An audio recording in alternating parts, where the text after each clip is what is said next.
நன்றி, வணக்கம். இப்பொழுது சமகால இலக்கிய நேரம். ஜெயம் தங்கராஜ் அவர்களை முதலில் எடுக்கின்றேன், அப்புறம் மறந்துடுவோம். வாருங்கள். வணக்கத்துடன் சமகால இலக்கிய நேரத்துக்காக நெதர்லாந்திலிருந்து ஜெயம் தங்கராஜா. இதுதானா வாழ்க்கை? இதுதானா வாழ்க்கை? இதுதானோ வாழ்க்கை? அதுதானா வாழ்க்கை? பிறப்பு இறப்பு, அதற்கு இடையிலான பூலோக பயணம், காற்றடித்த பந்தாக பூமி அரங்கில் ஓட்டம், உறவுகள் வரவாக, சொந்தங்கள் சங்கிலி தொடராக, ஆயுள் செலவில் கட்டப்படும் வாழ்க்கை. புன்னகையையும் கண்ணீரையும் குலைத்து செய்த ஒருமுறை வாழ்க்கையில் இன்பத்தையும் துன்பத்தையும் கலந்து செய்த இந்த மண் பிறப்பில் வாழ்க்கை இன்னும் சரியாக அறியப்படாமலே நகர்கின்றது. இந்த நீர்க்குமிழி வாழ்க்கையை மனம் கையில் எடுத்து தன் இஷ்டத்துக்கு வாழ்க்கையை ஆட்டி படைக்கின்றது. அதை புரிவதற்கு அறிவுக்கும் ஞானம் போதாது. மறுபிறவியிலும் அதன் ஆழம் அகலம் நீளம் என்பதை கண்டுபிடிக்கவும் முடியாது. மனதின் கொத்தடிமையாக இருந்து கொண்டு இதுதானா வாழ்க்கை எனும் வினாவிற்கு விடை தேடுவது ஆகாயத்தின் முடிவை தேடுவது போல் உள்ளது. ஆசையின் அடங்க ஆட்டம், தேடி தேடி தேய்ந்தாலும் ஓயாத ஓட்டம், அவமானங்கள் அனுபவங்களானது, நேசமும் பாசமும் தவணை முறையில் செலுத்தப்பட்டது. காரணம் நேரம் போதாமை. முடிவில்லா பாதையில் தொடரும் பயணம் என நினைத்தது முடிவு உள்ளதென வலுவிழந்து பாயில் விழுந்த முதுமை உடலுக்கு வாழ்க்கை அறிவித்தது. பட்டுப்போன மரம் மீண்டும் கிளைவிடாது, பூக்காது, காய்க்காது என 3 கால் வியாதியஸ்தர்களின் காதுகளுக்குள்ளும் ஓதியது. இதுவே வாழ்க்கை, இதுவாக வாழ்க்கை. தொடக்கத்தில் அவரவர் காலடியில் வாழ்க்கை, இறுதியில் வாழ்க்கையின் காலடியில் அவரவர். இதுவே வாழ்க்கை, கலங்காதே. நன்றி, வணக்கம். மாறியதை வாழ்க்கை நாளை கவிதை. அப்ப எனக்கு தெரிஞ்ச ஒரு சந்தேகம் வந்துட்டு, கவிதையை வைக்கால் வந்துட்டு கிட்டத்தட்ட வந்துருக்கின்றது. நன்றி ஜெயம் தங்கராஜா அவர்கள். நன்றி, வணக்கம். வாருங்க நியூஸ் பிலிப்சர்களே. ஆமாம், ராமுவர்களுக்கும் திருநடாமுகன் அவர்களுக்கும் அன்பான காலை வணக்கத்தை கூறிக்கொண்டு சமகால இலக்கிய தொடர் 229 பிரான்ஸ் நாட்டின் 237வது தேசிய தினம். ஆடி 14 பஸ்டில் டே என்று தனது சுதந்திர தினத்தை மிகவும் சிறப்பாக கொண்டாடுகின்றது பிரான்ஸ் நாடு. தனது சுதந்திர தினமாக பார்ப்பது 1789ஆம் ஆண்டு நடந்த பாஸ்டில் சிறை உடைப்பு, அன்று நடந்த கூட்டமைப்பு விழா ஆகிய நிகழ்வுகளைத்தான். மனிதகுல வரலாற்றில் இந்த நாள் ஒரு முக்கியமான தினமாகும். பாரிஸ் நகர மக்கள் பாஸ்டில் சிறைக்கதவுகளை உடைத்து அரசியல் கைதிகளை விடுவித்த தினம். பிரெஞ்சு புரட்சி என குறிப்பிடத்தக்க நிகழ்வுகளில் இதுவும் ஒன்றாகும். 1789 அரங்கேறிய பிரெஞ்சு புரட்சி முக்கியத்துவம் வாய்ந்த நவீன கால புரட்சியாகும். அனைத்து மக்களும் சமம் என்று அது முழங்கியது. சுதந்திரம், சமத்துவம், சகோதரத்துவம் என்ற தாரக மந்திரங்களை முன்வைத்து மானுட சிந்தனை வரலாற்றில் இன்றும் இது பேசப்படுகின்றது. பாஸ்டில் சிறை என்பது பாரிஸ் நகரின் கிழக்கு பகுதியில் உள்ள ஒரு கோட்டை மட்டுமல்ல, அந்நாட்டின் பிரதான சிறையுமாகும்.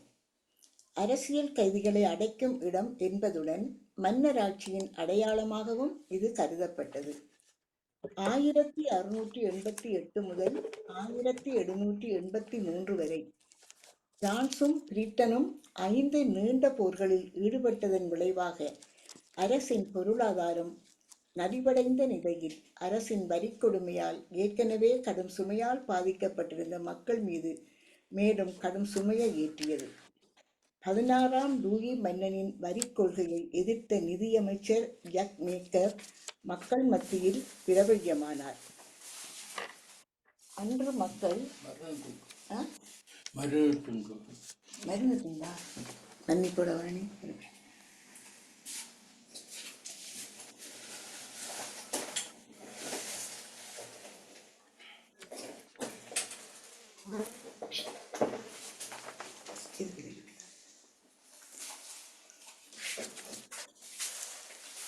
மன்னிப்போட வாணி பரவாயில்ல, வாருங்க. 1688 முதல் 1783 வரை பிரான்சும் பிரிட்டனும் 5 நீண்ட போர்களில் ஈடுபட்டதன் விளைவாக அரசின் பொருளாதாரம் நலிவடைந்த நிலையில் அரசின் வரிக்கொடுமையால் ஏற்கனவே கடும் சுமையால் பாதிக்கப்பட்டிருந்த மக்கள் மீது மேலும் கடும் சுமையை ஏற்றியது. 16ஆம் லூயி மன்னனின் வரிக் கொள்கையை எதிர்த்த நிதியமைச்சர் ஜாக் மேக்கர் மக்கள் மத்தியில் பிரபல்யமானார். அன்று மக்கள் 3 பிரிவுகளாக பிரிக்கப்பட்டு இருந்தனர். அரச குடும்பம், ஆதரவாளர்களான பெரிய பிரபுக்கள், ஆலய குருக்கள் என 3 மேல்வர்க்கத்தினர். கீழ் நிலையினராக சிறு வணிகர்கள், விவசாயிகள், உழைப்பாளிகள், சாதாரண மக்கள். பிறப்பு அடிப்படையில் அனைத்து சலுகைகளும் தீர்மானிக்கப்பட்டதால் ஏழைகள் முன்னேற வழியே இல்லாத சூழலில் பொருளாதார ஏற்றத்தாழ்வுகள் மக்கள் மத்தியில் பெரும் அதிருப்தியை தந்திருந்தது. 19/5/1789 ஆண்டு மன்னன் பொதுக்குழுவை கூட்ட 3ஆம் பிரிவு மக்கள் தேசிய அமுர் பிரிவினை உருவாக்குவதாக அறிவித்தனர். 11/7/1789 நிதியமைச்சர் மன்னரால் பதவி நீக்கம் செய்யப்பட மன்னரின் இராணுவம் தங்களை தாக்கக்கூடும் என்ற அச்சத்தில் மக்கள் தங்கள் கையில் கிடைத்த ஆயுதங்களை கையில் எடுத்து பாஸ்டில் சிறையை முற்றுகையிட்டனர். அந்த கலவரத்தில் பலர் உயிரிழக்க பாஸ்டில் சிறை மக்கள் வசமானது. இந்த சம்பவம் மன்னராட்சியின் நிறமான வெள்ளையை மக்களின் நிறங்களான நீலமும் சிவப்பும் சூழ்ந்தன என்று வர்ணிக்கப்பட்டது. இன்றும் பிரான்ஸ் நாட்டின் தேசிய கொடியில் 3 நிறங்கள் இருப்பதை காண்கின்றோம். இதைத் தொடர்ந்து மனித குடிமக்களின் சாசனம் பிரகடனப்படுத்தப்பட்டது. 21/9/1792 பிரான்ஸ் குடியரசு நாடென அறிவிக்கப்பட்டு லூயி மன்னன் கழுவில் ஏற்றப்பட்டான். நீலம், சிவப்பு, வெள்ளை நிறங்களை கொண்ட தேசிய கொடியும் தேசிய கீதமும் பிரெஞ்சு புரட்சியின் அடையாளங்களாக கருதப்படுகின்றன. இது நான் கணனியில் தேடி எடுத்த தகவல்கள் உங்களுடன் பகிர்ந்து கொண்டேன். 2024ஆம் ஆண்டு இது பதியப்பட்டிருக்கிறது கணனியில். நன்றி, வணக்கம். சரியா, எத்தனையாவது சுதந்திரத்தினம்? 237. 237ஆவது சுதந்திரம். ஓகே ஓகே, நன்றியா. சரி, அப்போ ஏனென்றால் இதில் நடாமோன உறவுகளுக்குள்ள கேட்டிருந்தவர் அதுக்கு நேற்று முந்தின நாள் யாரும் போட இல்லைன்னு நினைக்கிறேன். நீங்கள் போட்டிருந்தீங்களா? ஓகே. எத்தனை மற்றது இதுக்கே வந்தது, ஃபேஸ்புக்லேயும் வந்தது, அதில் போட்டேன். Okay okay. அந்த இது நாங்கள் நினைச்சோம் வேற ஒரு நாட்டுல இருந்து குடிச்ச இதாவது சுதந்திரம் பெற்று பார்க்க அந்த மன்னனிட்ட இருந்தே சுதந்திரம் பெற்று பிரான்ஸ் நாட்டு மன்னனிட்ட இருந்தே மக்கள் விடுதலை பெற்றிருப்பாரு. மக்களால் அவங்க தங்களாக அந்த மக்கள் புரட்சியாக தான் அந்த நாடு அதுக்காக அதுல இருந்து சுதந்திரம் கிடைச்சிருக்கு. நான் எந்த நாட்டுட்ட இருந்து சுதந்திரம் கிடைச்சுன்னு யோசிச்சேன். இப்ப நீங்க வடிய விளக்கமா சொன்னபடியே தான் விளங்குது. அவ்வளவுக்கு அடிமையா வச்சிருக்கிறாரு என்ன அந்த மன்னன் அடிமையா வச்சிருக்கு. மன்னனை மக்களா சேர்ந்துட்டு அவரை தூக்கில போட்டுருக்காரு. 16வது லூயி மன்னன் அவன் தான் சரியான, அவன் நல்லவனாம். ஆனா அவனுக்கு வச்ச மனைவி அவ சரியான ஒரு ஆடம்பரக்காரியாம். அவ தான் அந்த மன்னனை அந்த புறத்திலேயே அவ தனக்கு வசமாக்கி வச்சுக்கொண்டு அவதான் ஆண்டிருக்கா அந்த நாட்டை. அப்ப அப்படி ஒரு இதுலதான் அந்த மன்னன் அடிமையாகி போய் அப்படி ஒரு இது நடந்ததுன்னு சொல்லி மற்ற யூரோப்பா நாடு எல்லாத்துலயுமே அந்த அரசர் மாதிரி இருக்கு. நம்ம இப்போ அந்த ராணின்ற பரம்பரை இருக்குது, ஆனா பரிசுல மட்டும் இல்ல. இல்ல மற்ற இடங்களே இருக்கு. இப்ப பெல்ஜியம் இருக்கு, எங்க இடத்துல இருக்கு, மற்ற ஸ்காண்டினேவியா எல்லா இடமும் அரசு இது இருக்கு. மற்ற லண்டன்ல இருக்குது, ஜெர்மன்லயும் இல்ல, இங்கேயும் இல்ல. நான் வாசிக்க சரியான ஒரு புதையல் கூட தேடுற மாதிரி தான் வருது. இந்த பிரெஞ்சு புரட்சி மக்கள் தங்களை விடுதலையாக்கி கொண்ட நாடுதான் அரசாட்சியோடு இருந்து அந்த காலத்துல மக்கள் மீள முடியாம அந்த கீழ்மட்டமாகவே இருக்க அந்த பிரபுக்களும் அந்த சமயத்தில் உள்ளவர்களும் அரசர்களும் தான் அதை ஆண்டு இருக்கிறார் இந்த நாட்டை மக்களை அடிமையாக்கி வச்சு. அது வாசிக்க ஒரு ஆச்சரியமா இருந்தது. இவ்வளவு சுருக்கமாக அடக்கணுன்றதுக்காக சுருக்கி எழுதுனேன். நல்ல நிறைய விஷயங்கள் போட்டு சிறப்பு. உண்மையில எங்க நாட்டில் நடக்கிறது நாங்கள் கொண்டு வந்த 4 பேருக்கு பிரயோஜனமா இருக்கும். அது நன்றி, மிக்க நன்றி. அந்த அரசனோட சண்டை பிடிச்சது நெப்போலியன் காலம் அது முதல். அது நினைக்கிறேன். இது பிறகு இப்ப 1892 1892 விடுதலை கிடைச்சிருக்கு.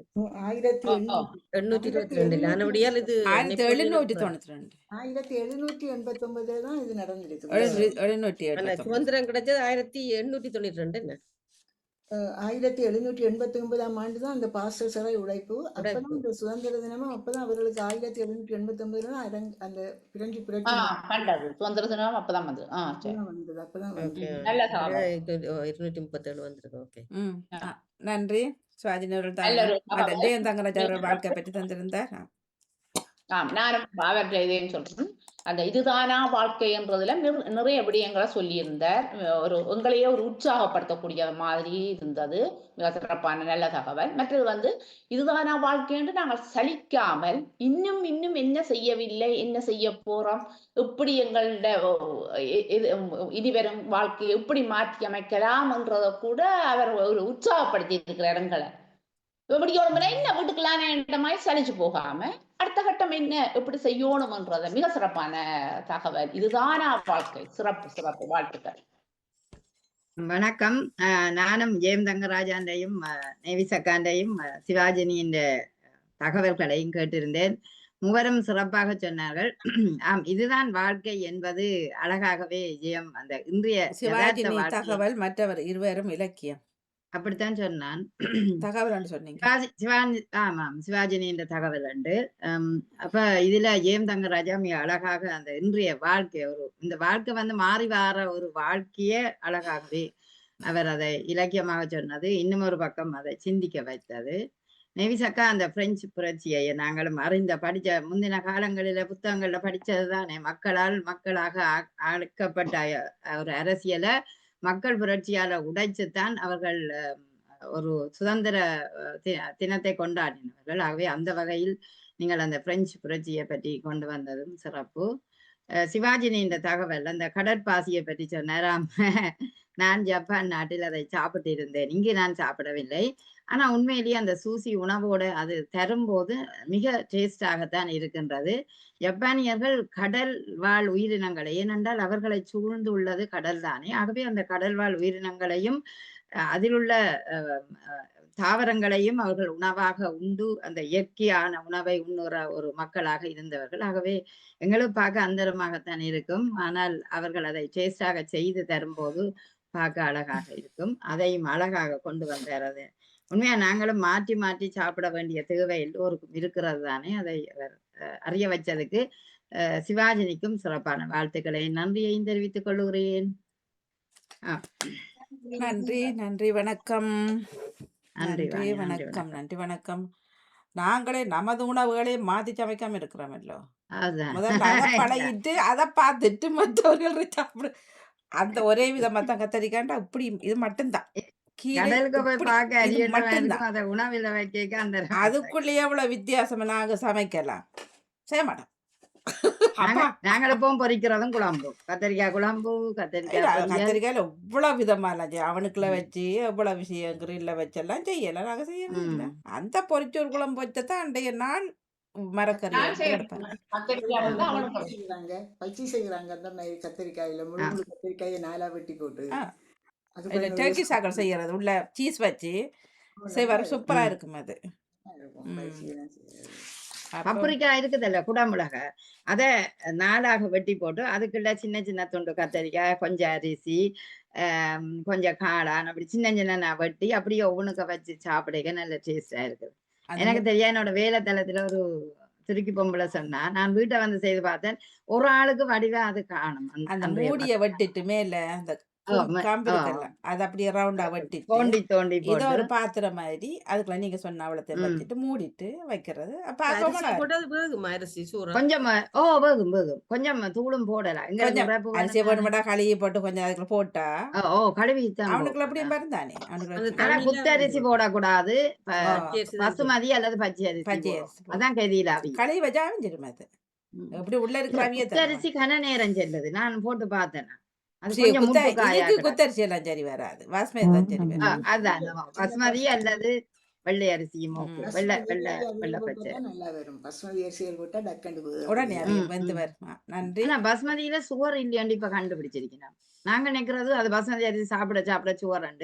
நேற்று நான் ஒரு ஜெர்மனிய மேகசின்ல வாசிச்சேன், அது சுகர் இல்லையா. சுகரான ஆட்களுக்கு என்னோட கிடாக்கா அத்தாச்சியும் நாருங்கண்டா இங்க உணவுன்னு சொல்றேன், அந்த உணவா கொடுத்திருக்கணும். அது பசுமதி ரைஸும் அதுல இருக்குது. அதனுடைய நான் நினைக்கிறேன் கொஞ்சம் சாப்பிடலாம், நிறைய சாப்பிட்டா சில நேரம் கொஞ்சம் எதுலயும் கொஞ்சம் சாப்பிட்டா ஓகே தான். நீங்கள் எந்த அரிசியும் கொஞ்சமா சரி வாணி நிகழ்ச்சிக்கு செல்வோம். அரிசி 150 கிராம் வேக வச்ச சாதம் தான் 150 கிராம் சாப்பிடணும். அரிசி 150 கிராம் சாப்பிடக்கூடாது. சாதம் தான் 150 கிராம் சாப்பிடணும். அதாவது 3 கரண்டி. அரிசி 75 கிராம் அல்லது 50 கிராம் எடுத்தா அது பொலியும் தானே. கறிய சோறாவும் சாப்பிட்டா சரி. ஆனா அப்படி ஒரு தரம் நாங்க சாப்பிடுறது இல்ல, குறைவு. கோயில்ல வந்து பாருங்க, நல்லா போடுங்க எல்லாரும் அப்படித்தான் சொல்லுவேன். அள்ளி படுப்பேன். நாங்க சேவ் பண்ண நின்றாலும் அண்ணா காணுமோ இல்ல இன்னும் போடுங்க அப்படித்தான். அப்ப கறி அதுக்கேற்றது போட்டாலும் அது காணாது அவ்வளவு மூட. நன்றி. நரவுக்கு வருகின்ற சமகால இலக்கிய நேரம்.